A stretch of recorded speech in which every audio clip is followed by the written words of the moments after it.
The day should have ended in relief, but instead, it felt like the world was tightening its grip. Nick stood beside Yulk as the strange fairy, Tix, fidgeted with visible concern, its tiny face twisted in thought. What should have been a simple farewell turned into yet another reminder that nothing in this world followed normal rules. Even emotions came at a cost here. "Well, our cooperation seems to be at an end," Tix said, its voice light but uneasy. "It was nice. But I should be getting back home." Nick nodded politely, though exhaustion weighed heavily on him. "Thank you. I'll return your condolences when appropriate." That earned a pause, then confusion. Tix muttered to itself, rubbing its chin, spiraling into a philosophical dilemma about sympathy, condolences, and the terrifying idea that sharing feelings might permanently cost you something. It was absurd, and yet, in this world, completely possible. Yulk stepped in with his usual calm logic, suggesting small adjustments, words instead of burdens, singular instead of plural. Somehow, that was enough. Tix lit up with delight, praising both of them as if they'd solved an ancient riddle. For a brief moment, all three of them laughed. And Nick needed that laugh. Because the day had been anything but simple.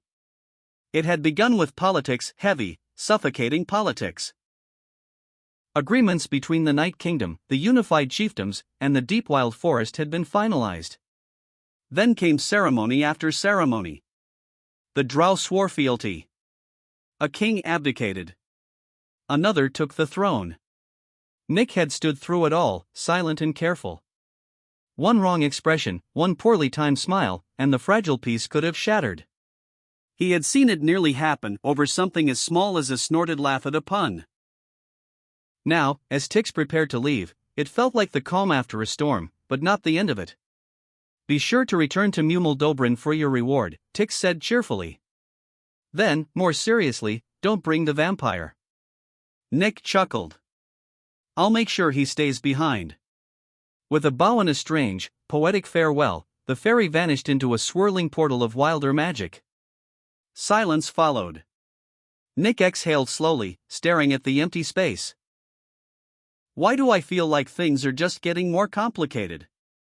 Yulk didn't hesitate. "Because they are."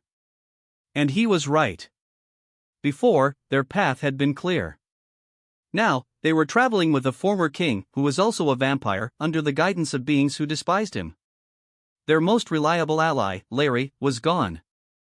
And somewhere out there, demons were preparing to invade. The weight of it all pressed down on Nick. "And the demons," he muttered. "We might end up right in the middle of that war." Yulk lifted his cross slightly, a faint grin on his face. "We have protection." Nick shook his head. "Not enough. They can still kill us from a distance." That was the truth. The crosses didn't make them invincible, just slightly less desirable targets. But Yulk had been thinking.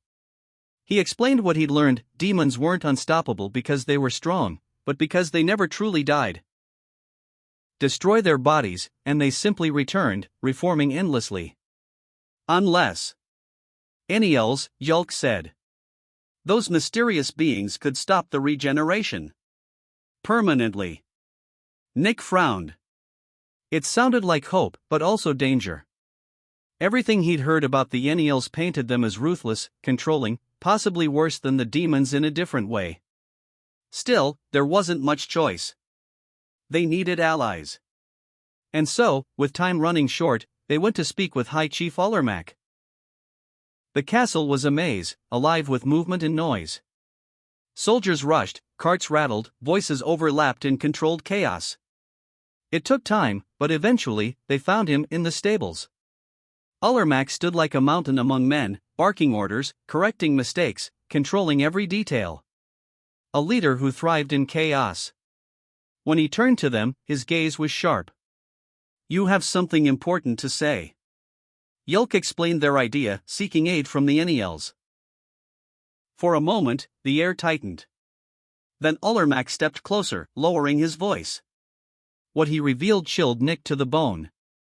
The truth wasn't just that the Eniels were useful. They were necessary. Without them, the war against the demons couldn't be won.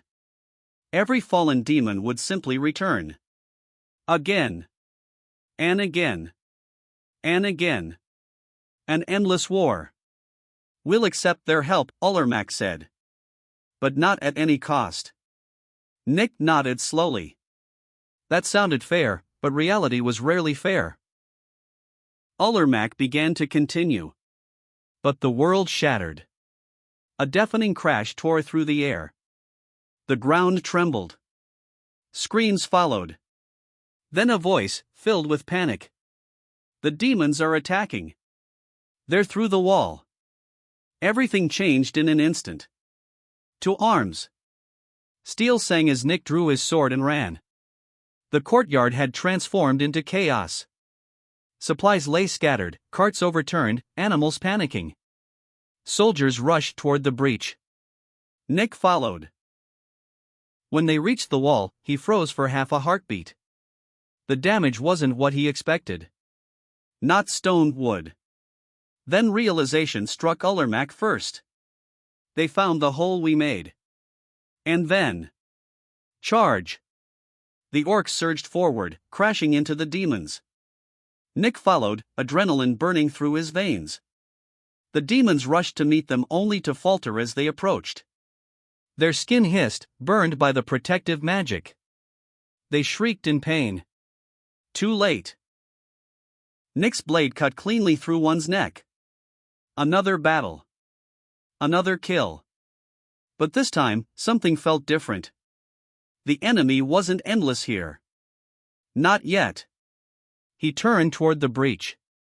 More demons waited, watching. One of them shouted something, then grinned. Nick stepped forward, raising a finger. Talab Tsak. A shot rang out, not of steel, but magic. Faster than sight. The demon's grin froze as a hole appeared in its helmet. Then it collapsed. The others broke. Fear. Even demons could feel it. Behind him, a soldier stared. What the hell was that? A spell, Nick replied simply. But there was no time for awe. Take the wall. Ullermac roared. Then, suddenly. Nick! Come here! Nick ran to him, confusion rising until he saw the Narses. Escape! Get on, Ullermac ordered. Nick hesitated.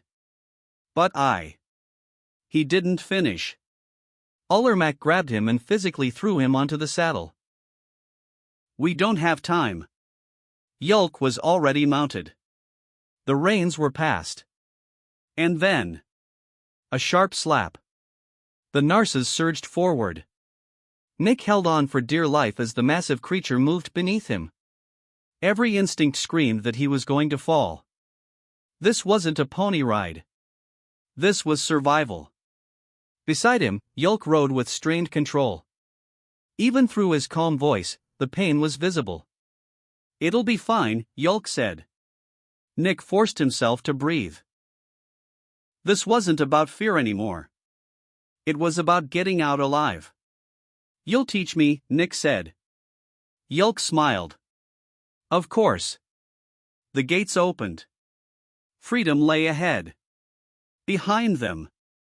War had begun. And it was only the beginning. The wind tore past Nick's ears as the Narse thundered across uneven ground, each stride sending jolts up his spine. He gripped the saddle so tightly his knuckles burned, his entire body locked between fear and survival instinct. Behind them, the fortress walls shrank with every passing second, but the echoes of battle still chased them. Screams. Steel. War. Nick didn't dare look back for long, but when he did, he saw smoke rising. Dark shapes swarmed near the broken wall like ants pouring through a crack. The demons weren't just probing anymore. They had begun. Don't slow down. Yulk called over the roar of hooves. I wasn't planning to. Nick shouted back, though his voice wavered as the Narse leapt over a shallow dip in the earth. His stomach lurched, and for a split second, he thought he might actually fall. But he didn't. He held on. Because now wasn't the time to fail. They rode hard for what felt like an eternity, though in reality, it couldn't have been more than 15 minutes. The fortress was no longer visible, hidden behind rolling terrain and sparse woodland. The chaos had faded into distant memory, but the danger hadn't. Yulk finally slowed his Nars, raising a hand. "We need to think," he said, breathing heavily. "Running blindly will get us killed just as quickly as staying behind." Nick nodded, though his heart still hammered violently. He adjusted himself in the saddle, wincing at the unfamiliar strain on his legs. "Right, plan. Good idea. I'm all for plans." They guided the Narcissus toward a cluster of trees, using the shade as partial cover. The world here felt eerily calm compared to what they had just left behind. Birds chirped. Leaves rustled. It didn't feel real. Nick slid off the Nars awkwardly, nearly stumbling on landing, and leaned against the animal for support. "I hate riding already," he muttered. Yulk chuckled faintly but quickly grew serious. "We need distance, supplies, and information. In that order." "Nearest town?" Nick asked. Yulk shook his head slightly. "There are smaller settlements to the east.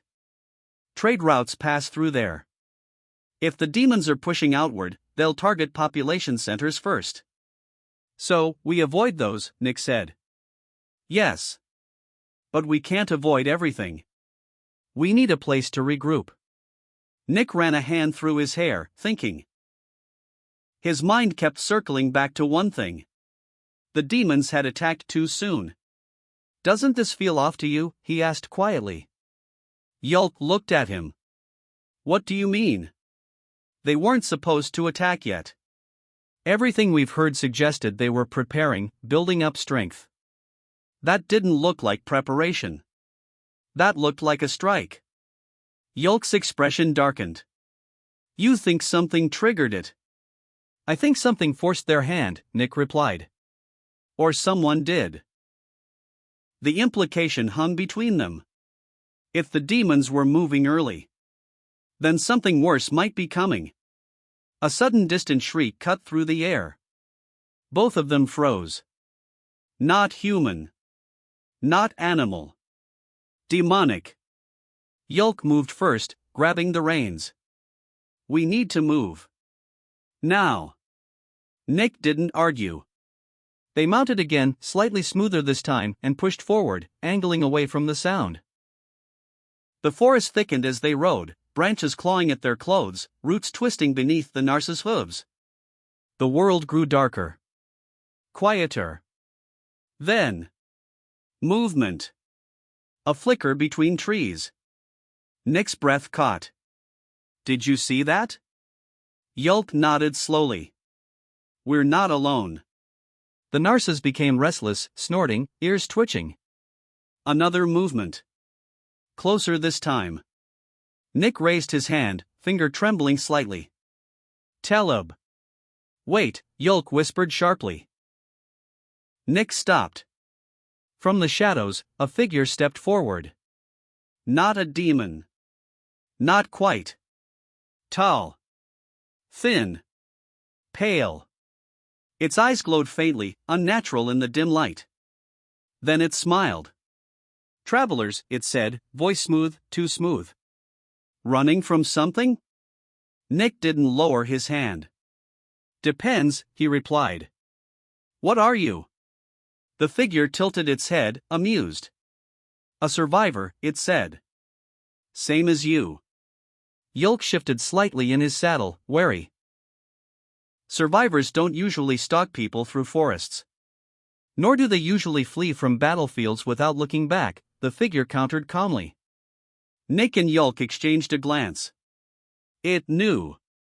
"Relax," the figure continued, raising empty hands. "If I meant you harm, you wouldn't have seen me coming." That wasn't reassuring. Nick kept his voice steady. "Then start talking." The figure's smile widened. "The demons are spreading faster than you think," it said. "And what attacked that fortress?" "That was only a fragment." A cold weight settled in Nick's chest. "Fragment," he repeated. Yes, the figure said softly. A test. Silence fell. Even the forest seemed to hold its breath. Yolk's grip tightened on the reins. Why are you telling us this?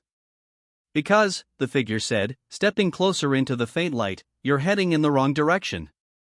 Nick narrowed his eyes. And you know the right one?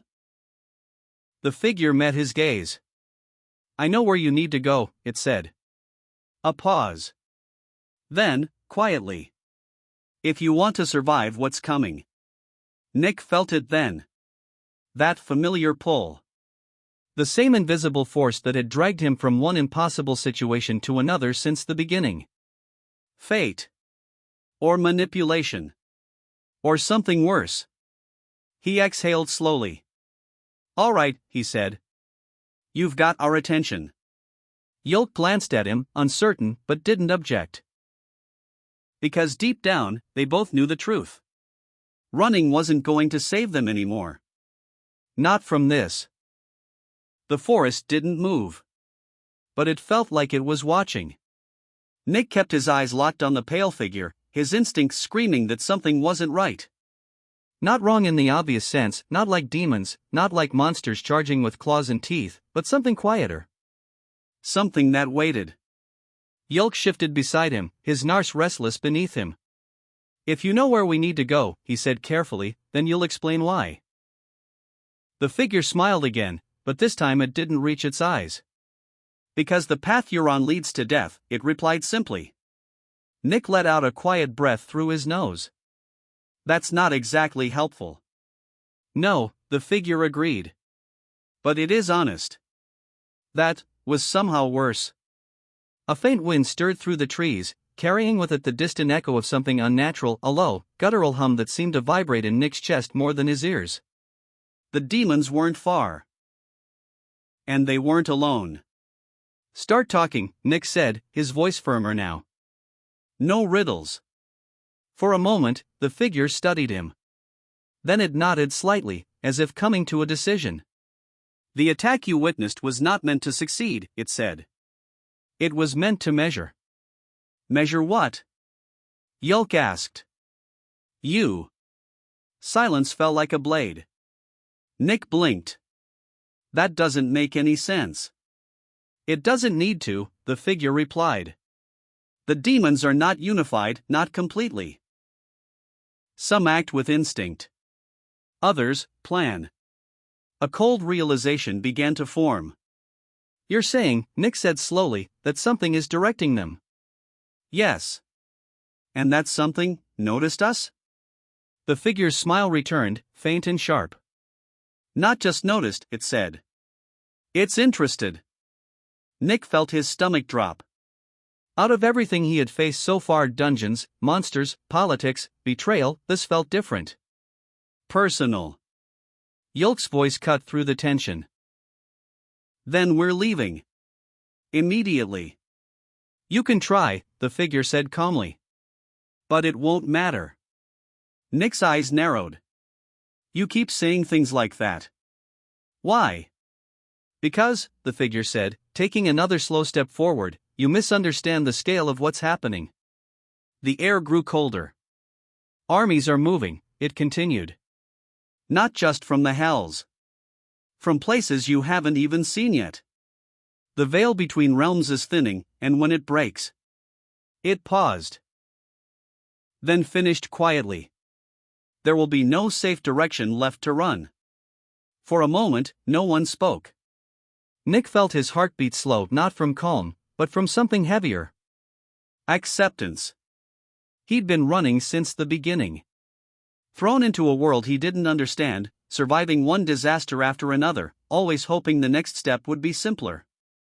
It never was. And now? Now it was getting worse.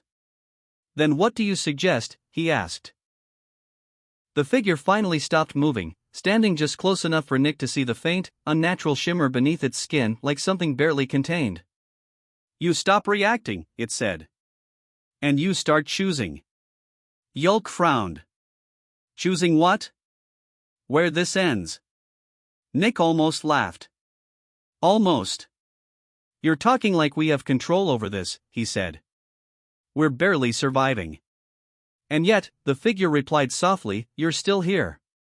That hit harder than it should have. Nick didn't respond. The forest shifted again. This time, it wasn't the wind. Branches trembled. The narcissus panicked, pulling at their reins. And then, a shape dropped from the trees. Black. Twisted. Too many limbs, not enough structure. It hit the ground with a wet, heavy sound. Nick's instincts fired instantly. Move. The demon lunged. Faster than anything Nick had seen before. He threw his hand forward. Telebtsak. The shot tore through the creature's shoulder, spinning it sideways, but it didn't stop. Didn't even slow. Yulk! Nick shouted. The orc reacted instantly, raising his cross. The demon shrieked as its flesh began to burn, but instead of retreating, it forced itself forward, dragging its damaged body through the pain. It's ignoring the effect. Yulk yelled. That wasn't supposed to happen. Nick drew his sword as the creature closed the distance. It struck. Claws tore through the air where his head had been a split second earlier. He rolled, barely avoiding the attack, and slashed upward. The blade bit into the demon's side. But instead of blood, something else spilled out. Dark. Thick. Moving. Nick recoiled. What the hell is that? Corruption, the figure said calmly from behind them. Nick didn't have time to process that. The demon twisted unnaturally, limbs snapping back into place as it turned again. Regenerating. Too fast. Fall back. Yulk shouted. Nick didn't argue. They moved together, trying to create distance, but the creature followed, relentless, adapting with every second. This wasn't a normal demon. This was something worse. Then, it stopped. Mid-motion. Frozen. Nick blinked. The demon's body trembled violently, then collapsed inward, as if crushed by an invisible force. Its form twisted, shrank, and then disappeared. Gone. Silence. Heavy. Unnatural. Nick slowly turned. The figure hadn't moved. Its eyes glowed faintly brighter now. You see, it said quietly. Yulk stared. You did that. Yes. Nick's grip tightened on his sword. What are you? For the first time. The figure's smile faded completely. Something that understands what's coming, it said. A pause. Then. And something that can help you survive it. Nick exchanged a look with Yulk. This wasn't good. This wasn't safe. But it was real. And right now, it might be the only advantage they had. Nick lowered his sword slightly. Then start proving it, he said. The figure nodded once. Follow me. It turned. And walked deeper into the forest. Nick hesitated. Just for a second. Then he took a breath, and followed. Because whatever was coming next. Turning back wasn't an option anymore.